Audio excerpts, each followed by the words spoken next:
Hello friends, welcome to the success Kendra. देखिए friends, Bihar police constable की 2023 में जो 21,391 पदों पर वैकेंसी आई हुई है फ्रेंड्स, उसके नोटिफिकेशन में स्पष्ट कहा गया है कि इस बार सिलेबस जो होगा वह 10वीं कक्षा पर आधारित होगा।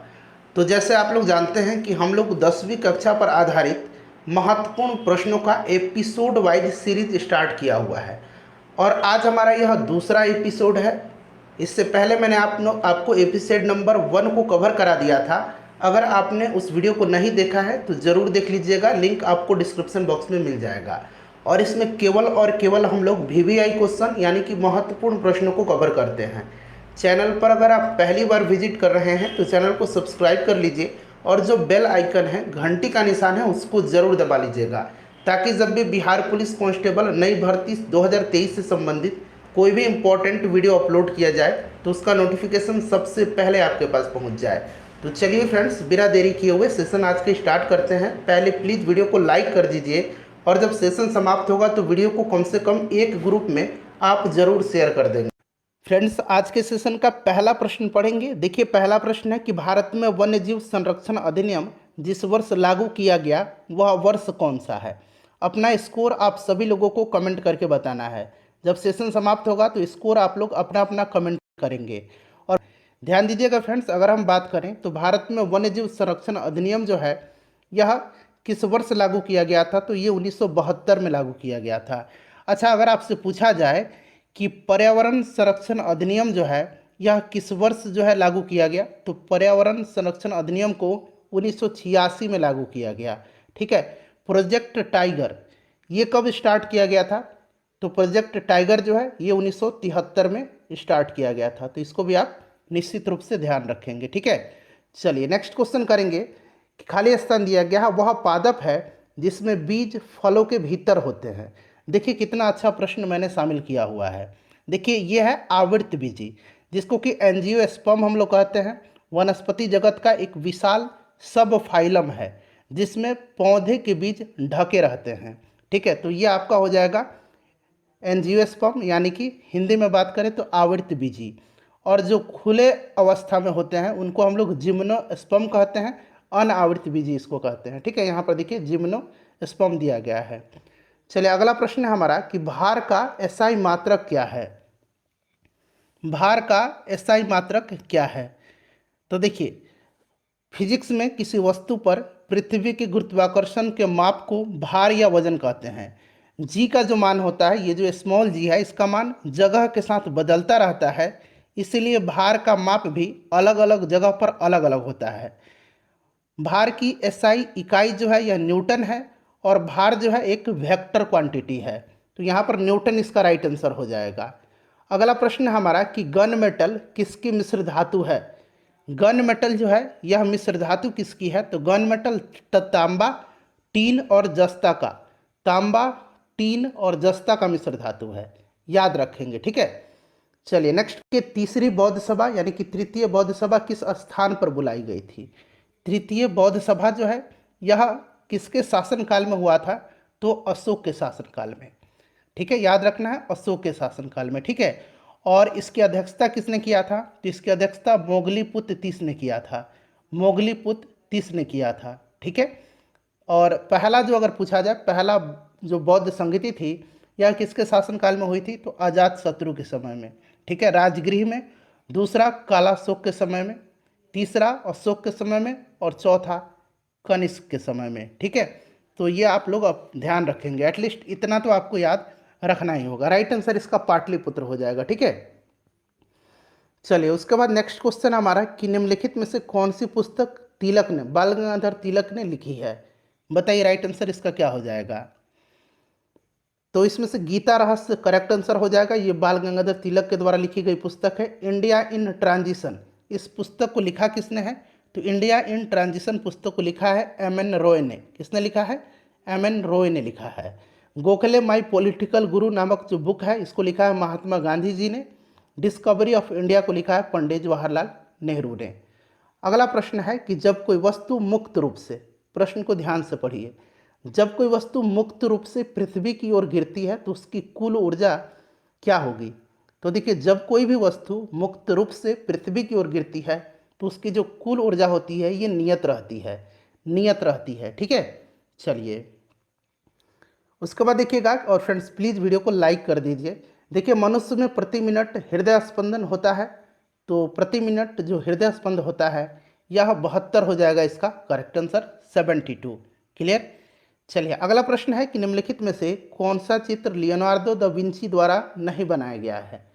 लियोनार्डो दा विंची के द्वारा नहीं बनाया गया है, यह आपसे पूछा जा रहा है। तो देखिए यहाँ पर लास्ट सफर, मोनालिसा, और यहाँ पर देखिए वर्जिन ऑफ रॉक्स, ये जो है लियोनार्डो दा विंची की है। और यहाँ नहीं पूछा गया है तो ये लास्ट जजमेंट हो जाएगा। लास्ट जजमेंट जो है यह माइकल एंजेलो की कृति है, माइकल एंजेलो की कृति है। ठीक है, याद रखेंगे। चलिए अगला प्रश्न हमारा है कि पौधे जो नमक युक्त मिट्टी में उगते हैं उनको क्या कहते हैं हम लोग। जो नमक युक्त मिट्टी में उगते हैं फ्रेंड्स उनको कहा जाता है हैलोफाइट, हैलोफाइट।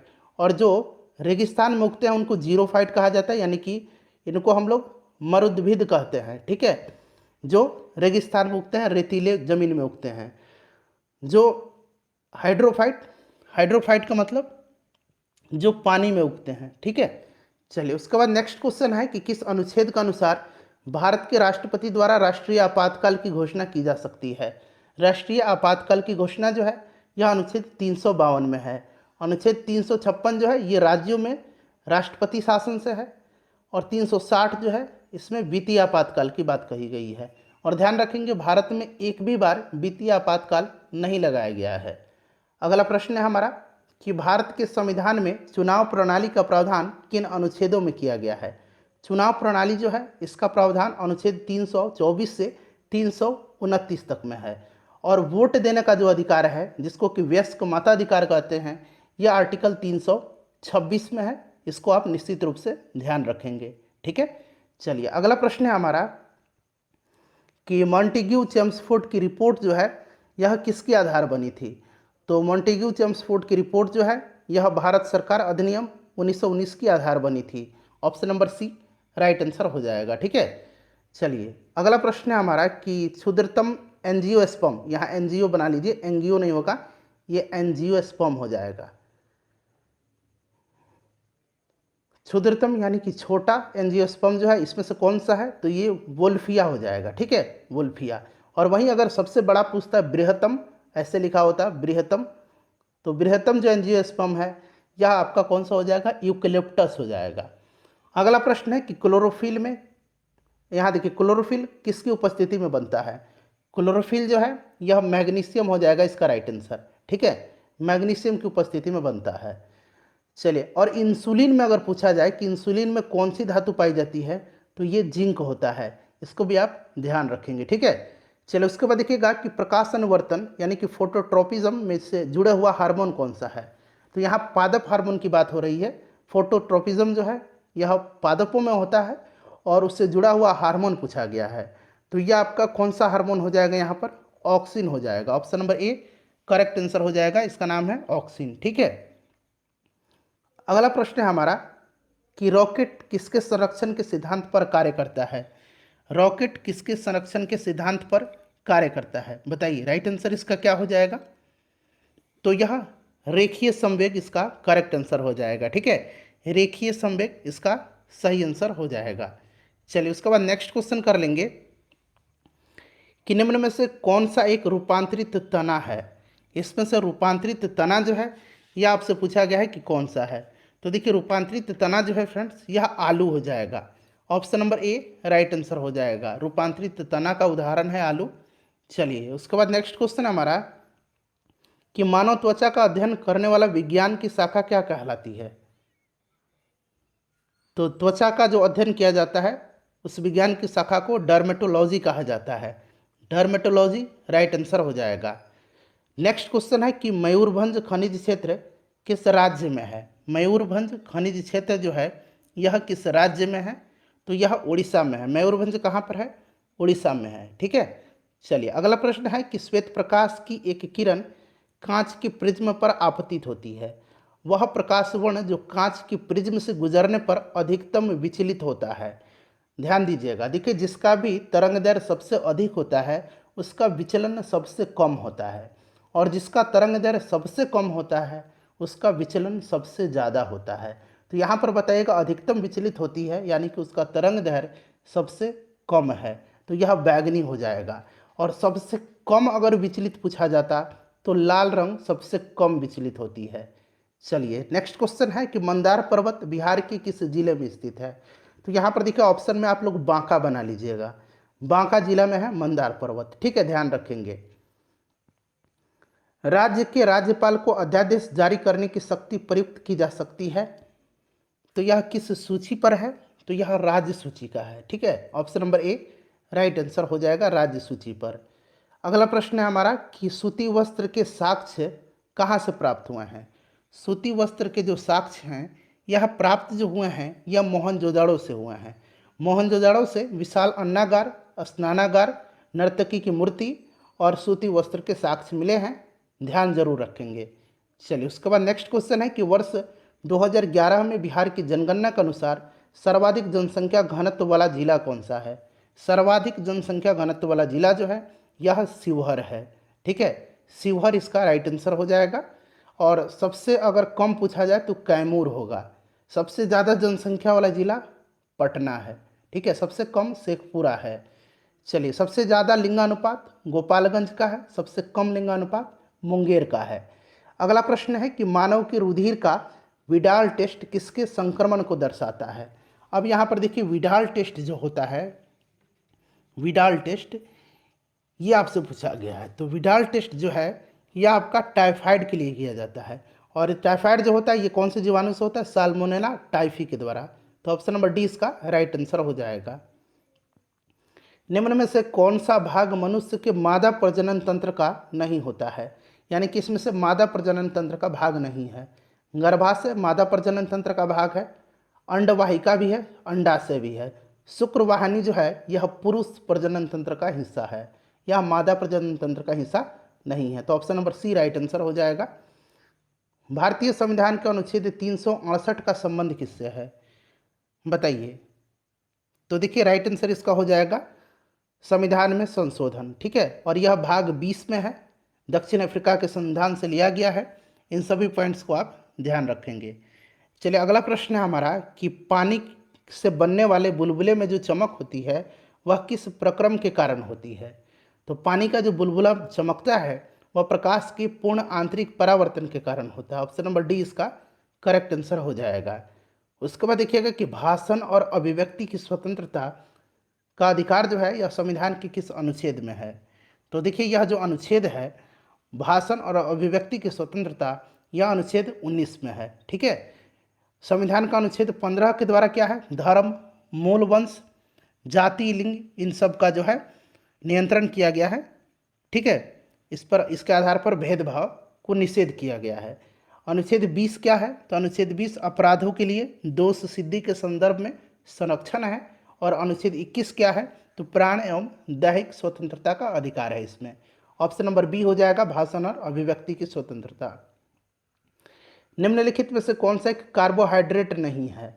तो यहाँ पर देखेंगे सुक्रोज है, फ्रुक्टोज है, ग्लाइकोजिन है, ठीक है। यहाँ पर ग्लाइसिन जो है यह क्या है, कार्बोहाइड्रेट नहीं है, यह एक प्रकार का एमिनो एसिड है, एमिनो अम्ल है जो शरीर में प्रोटीन को बनाए रखने में मददगार होता है।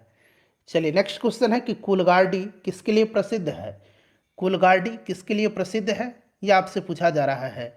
तो देखिए यह पश्चिम ऑस्ट्रेलिया में स्थित है कुलगार्डी, और यह सोने की खान के लिए फेमस है। तो सोना हो जाएगा इसका राइट आंसर। जल चक्र में कौन सी प्रक्रिया सम्मिलित नहीं है।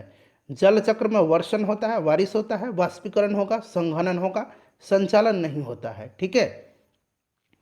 निम्न में से कौन सी मूल मात्रक नहीं है। देखिए अगर हम बात करें तो एसआई में 7 मूल मात्रक होते हैं, कितने, 7, metre, kilogram, second, ampere, kelvin, candela, mole. और यहाँ पर ओम जो होता है यह मूल मात्रक फंडामेंटल यूनिट नहीं है, ठीक है। चलिए ये रेजिस्टेंस का, प्रतिरोध का मात्रक है ओम, और यह मूल मात्रक नहीं है। भारत में जैविक विविधता की दृष्टि से निम्नलिखित में से कौन सा तप्त स्थल में शामिल है। तप्त स्थल, हॉटस्पॉट, तो यह पश्चिमी घाट हो जाएगा। Option number A right answer हो जाएगा, पश्चिमी घाट। अगला प्रश्न है कि निम्नलिखित में से कौन सी भारतीय संविधान की मुख्य विशेषता नहीं है। लिखित संविधान, संविधान की सर्वोच्चता, यह है। मौलिक अधिकार भी है। प्रतिबद्ध न्यायालय नहीं है, प्रतिबद्ध न्यायपालिका नहीं है। हमारे यहाँ स्वतंत्र न्यायपालिका का प्रावधान है। न्यायपालिका किसी के भी दबाव में नहीं है, स्वतंत्र है। प्रतिबद्ध नहीं है, स्वतंत्र है। तो ये प्रतिबद्ध जो है ये नहीं है, तो यही ऑप्शन नंबर सी होगा। नीति निदेशक तो है ही, तो ऑप्शन नंबर सी हो जाएगा। प्रतिबद्ध न्यायपालिका नहीं है, स्वतंत्र न्यायपालिका का प्रावधान है हमारे यहाँ। चलिए अगला प्रश्न है कि जोते हुए खेत का प्रमाण सिंधु सभ्यता के किस स्थल से मिला है। तो राजस्थान के कालीबंगन से, ठीक है। तो कालीबंगा हो जाएगा राइट आंसर इसका। अनवीकरणीय ऊर्जा का स्रोत पूछा गया है, कौन सा इसमें से अनवीकरणीय ऊर्जा का स्रोत। तो यहां पर देखेंगे सूर्य, पवन और जल, यह जो है यह नवीकरणीय ऊर्जा का स्रोत है। और यहां पर अनवीकरणीय पूछा गया तो कोयला राइट आंसर हो जाएगा। नेचुरल सिलेक्शन का सिद्धांत किसने प्रतिपादित किया था। तो यह डार्विन हो जाएगा करेक्ट आंसर। ध्वनि सबसे तेज संचरण करती है। ध्वनि के संचरण के लिए हमेशा माध्यम की आवश्यकता होती है। ध्वनि निर्वात में संचरण नहीं कर सकती है क्योंकि वहाँ पर कोई माध्यम नहीं है। और सबसे तेज संचरण ठोस में होता है, ठीक है। और इसमें सबसे कम पूछेगा तो यह आपका गैस में होगा, और निर्वात में तो बिल्कुल ही नहीं होता है। चलिए उसके बाद नेक्स्ट क्वेश्चन है कि मानव की पसलियाँ किसके साथ जुड़ी होती है। तो पसली जो होती है, देखिए बीच में ये हड्डी होती है, उसी के साथ जुड़ी होती है, बीच में हड्डी होती है। इसको स्टर्नम कहते हैं। क्या कहते हैं, स्टर्नम कहा जाता है। उसके बाद देखिए 8 ग्रहों में बुध सूर्य से कौन से स्थान पर है।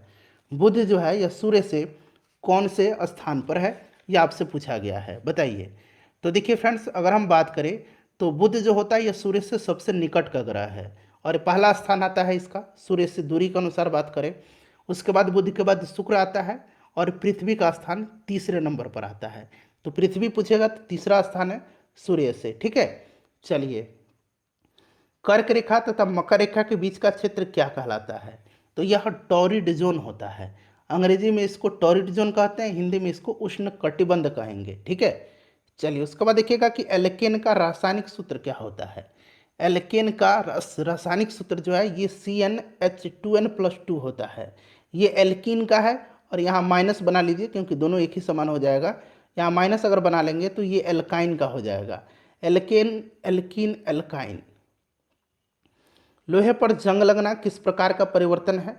तो यह एक रासायनिक परिवर्तन है, ठीक है। लोहे पर जंग लगना जो है क्या है, तो यह एक रासायनिक परिवर्तन का उदाहरण है, ठीक है। चलिए लोहे पर जंग लगना याद रखेंगे। चलिए आगे बढ़ेंगे, नेक्स्ट क्वेश्चन कर लेंगे कि गन्ना का सर्वाधिक उत्पादक देश कौन सा है। तो गन्ना का सबसे ज़्यादा जो उत्पादन होता है ये ब्राज़ील में होता है। कहाँ पर होगा गन्ना का सबसे ज़्यादा उत्पादक देश जो है यह कौन सा है, तो यह ब्राज़ील है, ठीक है, याद रखना आपको। चलिए उसके बाद आगे बढ़ेंगे, नेक्स्ट क्वेश्चन कर लेंगे हम लोग अब कि और भारत में गन्ना का सर्वाधिक उत्पादन महाराष्ट्र में होता है। नया रिपोर्ट आप लोग देख लीजिए, ठीक है। चलिए उसके बाद देखिए आयोडीन की कमी से कौन सा रोग होता है। तो देखिए आयोडीन की कमी से जो होता है ये ग्वाइटर होता है, ठीक है। कौन सा रोग होता है, ग्वाइटर होता है, जिसको कि हम लोग घेंगा कहते हैं, ठीक है। तो यह आपका घेंगा हो जाएगा राइट आंसर। गुप्त वंश का संस्थापक कौन था। गुप्त वंश का संस्थापक जो था ये श्रीगुप्त था। श्रीगुप्त गुप्त वंश का संस्थापक था, ठीक है। चंद्रगुप्त मौर्य मौर्य वंश का संस्थापक था। चलिए अगला प्रश्न है कि विश्व मानवाधिकार दिवस कब मनाया जाता है। तो यह मनाया जाता है 10 दिसंबर के दिन, ठीक है। विश्व मानवाधिकार दिवस प्रत्येक वर्ष 10 दिसंबर के दिन मनाया जाता है। 1 दिसंबर के दिन विश्व एड्स दिवस मनाया जाता है। अंतर्राष्ट्रीय न्यायालय में कितने जज होते हैं।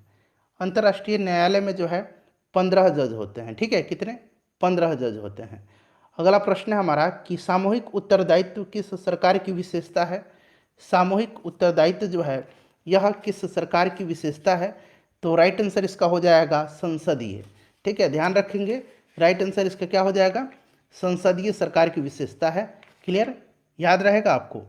सामूहिक उत्तरदायित्व संसदीय शासन का, शासन व्यवस्था जो है उसी की एक विशेषता है। एक 2 किलोग्राम द्रव्यमान के पदार्थ की गतिज ऊर्जा 4 जूल है, उसका वेग कितना होगा। सिंपल सा, आपको काइनेटिक एनर्जी का फॉर्मूला याद है, कितना होता है, हाफ एम भी स्क्वायर होता है। कह रहा है कि 2 किलोग्राम इसका द्रव्यमान दिया गया है, तो यहाँ वैल्यू पुट करिए 2। उसके बाद पदार्थ की गतिज ऊर्जा 4 जूल है, तो इस साइड में 4 हो जाएगा। क्लियर। और यहाँ पर अब से भी स्क्वायर यानी कि वेग पूछा जा रहा है, तो इसको हम क्या करेंगे, इसको हम लोग यहाँ से देखिए कैंसिल हो जाएगा ये दो दो से, और भी स्क्वायर इक्वल टू कितना हो जाएगा, 4 हो जाएगा। स्क्वायर हटाएंगे यहाँ से तो यहाँ रूट आएगा, रूट से बाहर 2 हो जाएगा, यानी कि 2 मीटर पर सेकंड इसका करेक्ट आंसर हो जाएगा। ठीक है। पदार्थ का संवेग दुगुना होने पर उसकी गतिज ऊर्जा कितना गुना बढ़ेगी। अब देखिए पदार्थ का संवेग और गतिज ऊर्जा का जो फॉर्मूला होता है आपका, ये गतिज ऊर्जा है। ठीक है, यहाँ काइनेटिक एनर्जी में लिख देता हूँ। अब कह रहा है कि दोगुना करने पर संवेग, संवेग जब दोगुना करेंगे तो अब क्या होगा, यहाँ पर इसको मान लीजिए 1 और इसको 2 मान लीजिए। अब क्या करेंगे हम लोग, अब यहाँ पर देखिए, अब हम लोग यहाँ पर क्या करेंगे, 2p upon P equal to 2m एक काइनेटिक एनर्जी और 2m दूसरा काइनेटिक एनर्जी। अब देखिए अंदर क्या हो जाएगा, 2m से 2m कैंसिल हो जाएगा। क्लियर है। इधर p से p कैंसिल हो जाएगा, हो गया ना। अब यहाँ से देखिए रूट अब जब हटाएंगे तो यहाँ पर क्या हो जाएगा 2, अब ये 4 हो जाएगा। ठीक है, ऊपर 1 है, दूसरा 1 है, ऊपर 2 है, तो यहाँ पर 4 हो जाएगा। तो ये कितना गुना, 4 गुना। राइट आंसर हो जाएगा 4 गुना इसका। भारत की स्वतंत्रता के समय गवर्नर जनरल कौन था, इसका आंसर आप मुझे कमेंट करके बताएंगे। और इसमें लगभग 60 से अधिक प्रश्नों को हमने कवर किया है, आप लोग अपना अपना स्कोर भी बताइएगा। ठीक है, इसका आंसर आपको कमेंट करके बताना है। और प्लीज़ वीडियो को लाइक करिएगा और इसको शेयर कर दीजिएगा। महाभारत के फारसी अनुवाद का शीर्षक क्या है, तो देखिए महाभारत का जो फारसी में अनुवाद हुआ था ये अकबर के शासनकाल में फैजी, अबुल फजल और बदायूनी ने मिलकर के किया था, और इसका नाम रखा गया था रज़्मनामा, यानी कि युद्धों की पुस्तक। ठीक है, युद्धों की पुस्तक रज़्मनामा, याद रखेंगे, इंपॉर्टेंट है। चलो उसके बाद देखिए अखिल भारतीय ट्रेड यूनियन कांग्रेस के प्रथम अध्यक्ष कौन थे, तो प्रथम अध्यक्ष जो थे ये लाला लाजपत राय थे। Option number D correct answer हो जाएगा। तो इतने सारे इंपॉर्टेंट क्वेश्चन मैंने आपको कवर करा दिया है, अपना स्कोर जरूर बता दीजिए।